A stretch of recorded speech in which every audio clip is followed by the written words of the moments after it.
안녕하세요. 예, 안녕하십니까. 예. 지난주에는 뇌전증 소녀와 턱관절이라는 주제로 소개해 주셨는데요. 예. 오늘은 어떤 내용인가요? 예, 오늘은 척추 디스크 질환과 그리고 턱관절이라는 주제를 가지고 한번 소개해 드릴까 합니다. 예, 허리 디스크, 저도 많이 들어봤고 상담 문자나 전화 주시는 분들도 많이 호소하는 그런 질병 중 하나인데요. 네. 그래도 디스크 어떤 질병인지 다시 한번 소개해 주시죠. 예, 우리 척추뼈 사이에는 체중을 떠받치면서 완충작용하는 이렇게 말랑말랑한 원판 모양의 물렁뼈인 추간 원판이라는 것이 있습니다. 추간 원판. 예, 이걸 추간 원판이라고 하죠. 그래 이 추간 원판이 압력을 견디다 못해서 어느 한쪽이 이제 터져서 이 디스크 수액이 겉으로 삐져나오는 것을 소위 추간팔 탈출증, 즉 디스크라고 표현하고 있습니다. 네. 그렇군요. 요즘은 디스크 질환이 비수술적인 치료법이 인기로 알고 있습니다. 예. 수술을 하지 않고 이러한 치료 방법들 어떤 게 있을까요?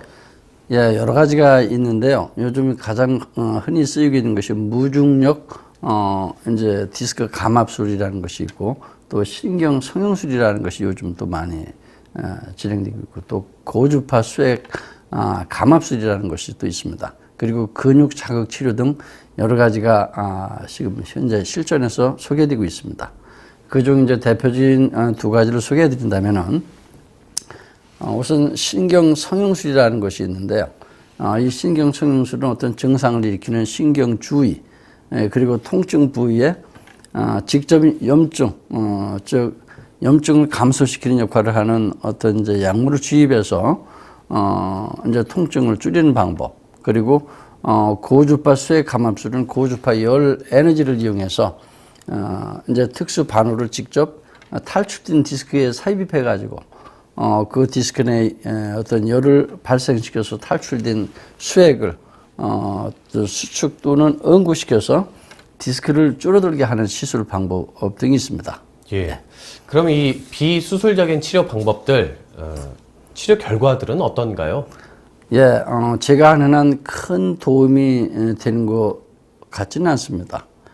그런 이제 디스크 성형술, 신경 성형술이나 여러 가지 감압술을 받고선 저희 클리닉에 찾아오는 환자들이 많은 것을 보면은 이제 큰 도움이 안 되는 것으로 일단은 보이고 있고요.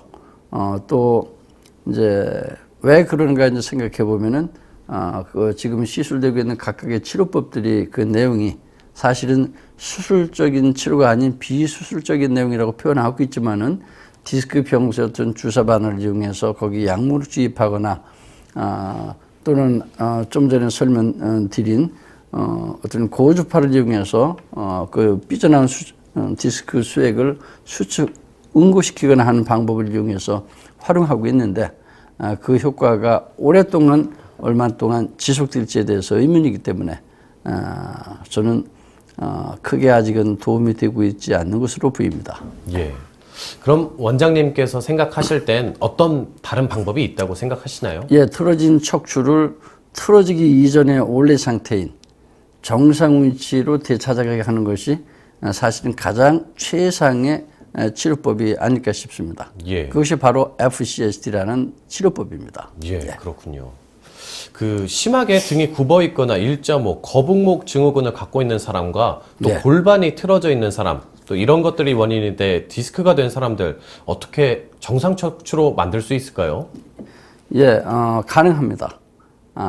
척추는 이제 하루아침에 틀어지는 것이 아니라 오랜 세월에 걸쳐서 그 사람 나이만큼 진행되면서 서서히 누적돼서 틀어진 거죠. 예. 즉 서서히 무너진 척추 구조이기 때문에 각자의 그 척추 구조 하에서 정상 구조의 한계 수치를 넘어가게 되면은 우리 척추는 필연적으로 이제 여러 가지 디스크 질환이 발생하게 됩니다. 그래서 생활 습관이 좀 중요하기도 한데요. 그렇겠죠. 생활 습관을 항상 바른 자세를 신경 써서 앉거나 또는 척추 건강에 필요한 적절한 운동을 자주 해야 되는 것은 물론입니다. 그럼에도 불구하고 일반 국민이 모르는 척추의 비밀이 또 있습니다. 척추에 비밀이 있다 예. 말씀해 주셨는데요. 어떤 내용인가요? 예, 우리 척추는 우리가 아무리 바른 척추 자세를 견지하고 또 적절한 운동이 뒷받침되더라도 틀어질 수밖에 없는 척추 구조의 변화 원리가 있다는 뜻입니다. 척추에는 비밀이 있고 또 예. 척추 비밀에는 척추 구조 변화의 원리가 있다고 하셨는데요. 예. 그 내용도 소개해 주시죠. 예, 우리 척추뼈는 목뼈부터 꼬리뼈까지 33마디의 척추뼈가 연결이 될 수 있습니다. 그런데 그 많은 척추뼈 중에서 척추의 중심축 역할을 하는 척추는 이 밑에 있지 않고 가장 꼭대기 두 번째 척추에 위치하고 있습니다. 즉 축을 갖고 있다고 해서 축추라고 표현하고 있습니다. 그렇다면 아나운서님께서는 왜 축이 또는 허리나 이 등에 있지 않고 꼭대기 목뼈에 있다고 혹시 생각하시나요? 분명히 이유는 있을 텐데 아무튼 중요하니까 거기에 또 어떤 이유가 있으니까 또 있을 것 같긴 한데요. 잘은 모르겠네요. 예, 그렇습니다. 이유가 있기 때문에 그 자리에 있습니다. 우리 척추의 중심 축이 꼭대기에 있는 것은 우리 육중한 이 머리 무게를 지탱하면서 또 전체 척추뼈의 무게 중심 역할 그리고 운동 중심 축 역할을 동시에 수행하기 위해서는 이 꼭대기 두 번째 축이 있는 것이 가장 최적의 위치이기 때문입니다. 예. 척추의 중심축이 등뼈나 허리뼈에 있지 않고 왜 머리뼈 바로 밑에 두 번째 목뼈에 있느냐를 생각해 보면은 우리 척추를 무너뜨리는 원인이 어디에 있는지를 알 수 있습니다. 그러면 박사님께서는 척추 구조를 무너뜨리는 원인이 이 두 번째 목뼈에 있다 이렇게 보시는 것 같은데요. 예, 그렇습니다. 척추뼈 중에는 두 번째 목뼈에 물론 있습니다. 건축 구조물도 축이 틀어지면은 어떻게 됩니까? 무너지겠죠. 모두 틀어지겠죠. 예. 우리 사람 척추 구조도 마찬가지입니다. 그렇다면 척추 구조를 무너뜨리는 이 원인이 예. 축을 가지고 있는 척추인 축추, 즉 두 번째 목뼈에 있다는 말씀이신가요? 예, 그렇습니다. 척추뼈 중에서는 그렇다는 뜻입니다. 그 축의 기울기에 따라서 우리 머리의 무게 중심이 좌우 전후 어느 쪽으로 기울냐가 결정이 되게 되고 예. 또 머리의 무게 중심이 어디로 이동되냐에 따라서 우리 척추는 다양한 척추 구조로 변하게 되기 때문입니다. 박사님 말씀 듣고 나 보니까 예. 머리 무게 중심을 좌우하며 척추 구조를 틀어지게 하는 곳, 바로 머리뼈 밑에서 머리를 떠받쳐주는 축추의 역할인 것 같다 이런 생각이 드는데요. 맞나요? 예, 그렇습니다. 예를 하나 든다면은 예. 머리의 무게 중심이 만약에 앞으로 이동하게 되면은 이 목뼈는 일자목이 되게 됩니다. 예. 그리고 또 등이 굽어지거나 거북목 증후 또는 척추 후만증이 되게 되고 머리의 무게 중심이 어느 한쪽으로 기울게 되면은 이 머리가 옆으로 기울어진 기운목이 되거나 또는 척추 측만증이 되면서 그에 걸맞게 또 골반도 비틀게 되기 때문에 이 머리의 무게 중심이 어디로 이동하냐에 따라서 우리 척추 구조는 무너지게 되어 있습니다. 예. 이야기를 좀 정리해 볼까요? 우리 척추는 축이 틀어지지 않으면 틀어질 수 없다는 이야기인데 그러면 그 중심, 축추를 틀어지게 하는 원인이 모든 척추 구조를 무너뜨리는 가장 핵심이겠네요. 예, 바로 그렇습니다. 우리 척추 구조를 항상 정상 척추 구조하에 놓이도록 하기 위해서는 축을 갖고 있는 두 번째 목표, 축추가 어느 쪽으로 이게 기울어지거나 치우치지 않게 항상 정상 위치에 놓이도록 해야 되는 것이 가장 중요한 겁니다. 예.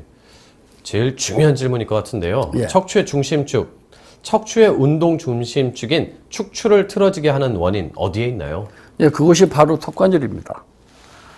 우리 턱관절에 분포된 9개의 뇌신경, 그리고 그 중에서도 특히 5번 뇌신경이 바로 축에 연결되어 있기 때문에 우리 턱관절에 어떤 미세한 불균형이 발생하게 되면은 바로 축추의 기울기 변화에 영향을 미치면서 즉 축추가 어느 쪽으로 기울어지면서 우리 전신 척추 구조를 무너뜨리게 되기 때문입니다.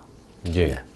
박사님께서 말씀하신 척추의 비밀, 예. 저희가 잘 모르고 있었던 척추 구조 변화의 원리, 턱관절이었군요. 예, 그렇습니다. 사고가 아닌 한 우리 척추 구조는 턱관절에서 어떤 부정적인 자극이 발생하지가 않는다면은 절대로 틀어질 수 없게 되어 있습니다. 만약에 그리고 신비롭게도 경추를 비롯한 모든 척추뼈는 두 번째 목뼈, 즉 축추를 중심으로 전부 다 모든 근육이 연결되어 있습니다. 이 지금 제가 하나의 이제 사진을 가지고 나왔는데요. 예. 여기 사진에서 보면은 이 가운데 있는 꼭대기 두 번째 목뼈가 이게 축추입니다. 예. 축추로 1번 목뼈나 두개골에서부터 또는 밑에 있는 목뼈에서부터 모든 근육이 축추를 중심으로 해서 연결이 돼서 집중되어 연결이 되어 있죠. 예. 그래서 축이 틀어지게 되면은 축과 연결되어 있는 위에 있는 1번 목뼈 두개골 또 3, 4, 5, 6, 7번 모든 목뼈가 틀어지면서 흉추, 요추, 골반이 틀어질 수밖에 없게 되어 있습니다. 예. 그러면 우리 신체 구조, 척추 구조가 참 신비로운 것 같습니다. 예. 축이 틀어지면 다 틀어진다. 그리고 우리 척추 구조에서도 축추가 틀어지면 모든 척추가 틀어진다. 이런 것이 모든 척추 디스크의 원인이다. 이렇게 봐도 될까요? 예, 그렇지는 않습니다. 예. 왜냐하면 척추 구조를 무너뜨리는 원인이 척추 중에서는 축추에 있는 것은 맞습니다. 그러나 축추를 틀어지게 하는 원인은 어디 있을까요?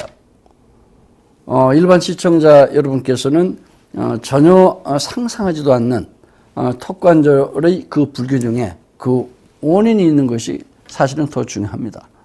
그래서 모든 척추 디스크의 원인은 축추에 있다. 그러나 축추를 틀어지게 하는 원인은 턱관절에 있다. 그러므로 모든 척추 디스크의 원인은 턱관절의 불균형에서부터 시작한다고 표현하는 것이 오히려 맞는 표현이겠죠. 그렇군요. 요즘 청소년들 자세를 좀 보면요. 대부분 등이 심하게 굽어 있거나 어깨 높이가 또 다른 것을 많이 볼 수 있는데요. 이들의 경우 평소 자세가 문제가 있어서 좀 척추가 틀어지는 건 아닐까요? 예, 저는 그렇지 않다고 봅니다. 예. 평소 청소년들이 자세가 문제가 돼서 척추 후만증이나 측만증이 되고 또 일자목, 거북목 또는 골반 비틀림이 발생하는 것은 극히 일부분입니다. 그러나 대부분의 사람들은 그것이 가장 주 원인이라고 보고 있습니다. 그렇죠. 예. 제가 보기에는 뭐 100분지 한 5% 정도나 되지 않을까. 오히려 그 이하라고 볼 수 있는데요. 그들 대부분의 경우 사실은 턱관절의 불균형이 가장 큰 원인으로 작용하고 있다고 보고 있습니다. 예. 박사님, 그러면 이 자세 문제인지 턱관절의 문제인지 어떻게 알 수 있을까요? 예, 그거는 간단히 할 수 있는 방법이 있습니다.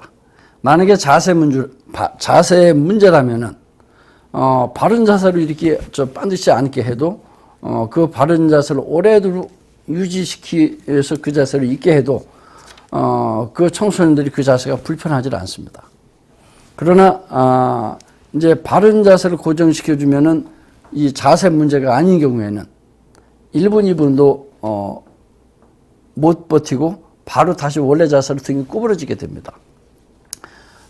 즉 바른 자세를 유지시켜 주는데도 그 자세를 오랫동안 유지하지 못하고 등이 굽어지거나 원래 자세 상태로 돌아간다면 그것은 턱관절의 불균형이 원인된 것이 가장 큰 원인으로 척추 구조가 무너진 것으로 저는 보고 있습니다.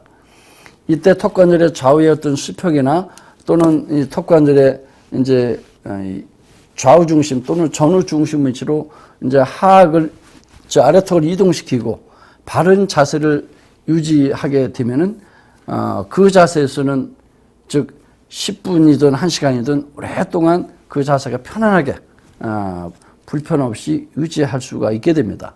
요즘 청소년 대부분은 사실 대부분 이런 경우라고 보고 있습니다. 예. 네. 벌써 미니 강의 마무리할 시간이 됐는데요. 마무리 말씀 부탁드리겠습니다. 예. 시청자 및 청취자 여러분, 요즘은 척추 디스크 질환이 사실 너무 넘쳐나는 세상입니다. 심지어는 중학생, 아니 간혹 초등학생까지도 디스크 수술을 받는 세상이 요즘은 됐습니다. 척추 디스크 질환의 바른 척추 자세는 아주 중요합니다. 아무리 강조해도 지나치지는 않습니다. 우리 모두는 항상 바른 척추 자세를 그래서 또 생활화해야 되기도 합니다. 그러나 여러분이 턱관절에 어떤 균형이 이루어져 있지 않다면은 여러분은 아무리 바른 자세를 생활하고 싶어도 그런 자세가 불가능하게 됩니다. 즉 바른 자세로 몇 분을 버틸 수가 없습니다. 그렇지만 턱관절의 균형을 바로 잡아주는 구강 장치를 착용하게 되면은 바른 자세를 몇십 분 아니 몇 시간이라도 편안하게 버틸 수가 있습니다. 문제는 여러분들께서 턱관절에 어떤 소리가 나거나 아프거나 입이 벌어지지 않아야만 턱관절은 문제가 있는 관절로 생각하고 있다는 잘못된 인식입니다. 턱관절은 전혀 아프지 않아도 그리고 소리가 나거나 입이 잘 벌어져도 여러분이 어떤 편측 저작 습관이나 또는 치아, 교합 문제 등의 어떤 불균형이 원인이 돼서 진행되어 있다면은 그리고 그런 불균형한 상태가 오랫동안 지속되어 있다면은 바로 여러분의 척추 구조를 무너뜨리게 되고 여러분의 척추 디스크 질환을 유발하게 된다는 사실입니다. 시청자 및 청취자 여러분, 여러분이 갖고 있는 대부분의 척추 디스크 질환의 원인은 턱관절의 불균형에서부터 시작된다는 새로운 사실을 인식해 주십시오. 아무리 치료해도 그리고 수술을 여러 차례를 해도 다시 재발해서 고생하고 계신 분들은 여러분 주변의 FCST 클리닉을 한번 찾아가 보십시오. 가셔서 여러분의 척추 구조를 원래 상태로 되돌려주는 FCST 치료에 대한 상담을 한번 받아보십시오. 네, 감사합니다.